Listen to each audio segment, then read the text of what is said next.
இளவரசர் உதய அவர்களுக்கு எல்லாம் தலைவா முதலமைச்சர் அவர்களே பதில் சொல்லி டைம் வேஸ்ட் பண்ணாதீங்க. ஆதவர்ஜனா பாத்துக்கிறேன். அன்னைக்கு ஒரு நாள் தான் சட்டசபையில பேச முடியல, நம்பிக்கையில. இன்னமேட்டு சட்டசபை ஓபன் ஆகும்ல. திரு பேரவைத் தலைவர் எந்திரிச்சு பேசி முடிச்ச உடனே சபாநாயகர் சார பார்த்துட்டு, திரு பேரவைத் தலைவர்களே இதோ நான் பதில் சொல்றேன், எல்லாத்துக்கும் ரெடி.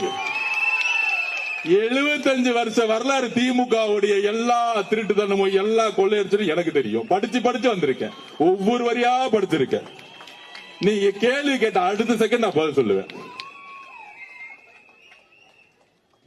எப்பயுமே 2வது தாட்டி ஜெயிச்சதா வரலாறே கிடையாது.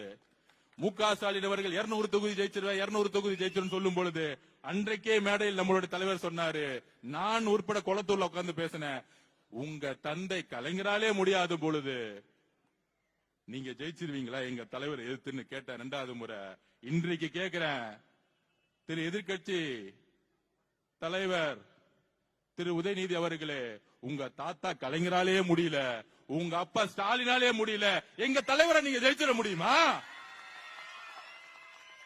நின்னு எதிரா பேசிட முடியுமா? தேர்தல் அரசியல்ல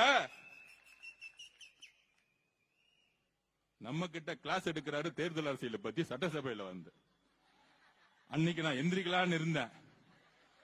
அண்ணன் வரும்போதே சொல்லிட்டாரு, இன்னைக்கு ஒன்லி நம்பிக்கை வாக்கெடுப்பு தான், நீங்க நம்ம எல்லாம் பேச வேணாம், ஆல்ரெடி மெஜாரிட்டி 150 மேல போயிட்டு இருக்கு, அவங்க பேசினா பேசட்டும், பாவம் எலெக்ஷன் டைம்ல தான் பேச முடியல, இப்ப பேசட்டும், ரொம்ப அடி வாங்கியிருக்காங்க, அடிச்சா அழுவாங்கல்ல, அழுது கலந்துட்டு சட்டசபை விட்டு ஓடி போயிடுவாங்க, சொன்ன மாதிரியே பேசிட்டு ஓடி போயிட்டாங்க.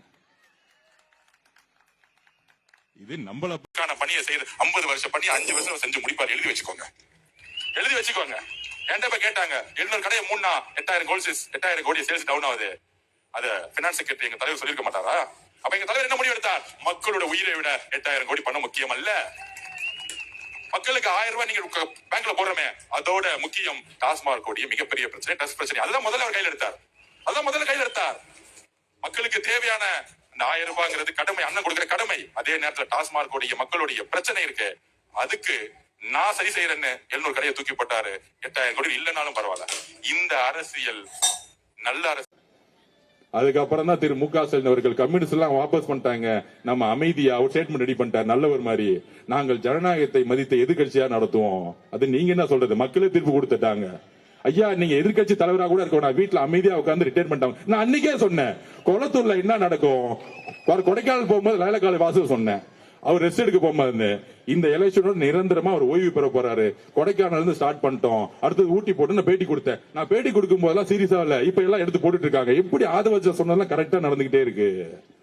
நடந்துச்சா இல்லையா? நான் சொன்னேன், இந்த கூட்டணி எங்க தலைவரோட வந்து சேருவாங்க ஒரு நாள். எங்க தலைவர் எப்பொழுது மதசார்பற்றுகள் உண்மையா இருப்பான்னு புரியும் பொழுது அங்க வந்துருவாங்க சொன்னாங்க. எண்ணி 10 நாள்ல ஒட்டுமொத்த கூட்டணியும் எங்க தலைவருக்கு ஆதரவு கொடுத்தாங்க. ஏன்?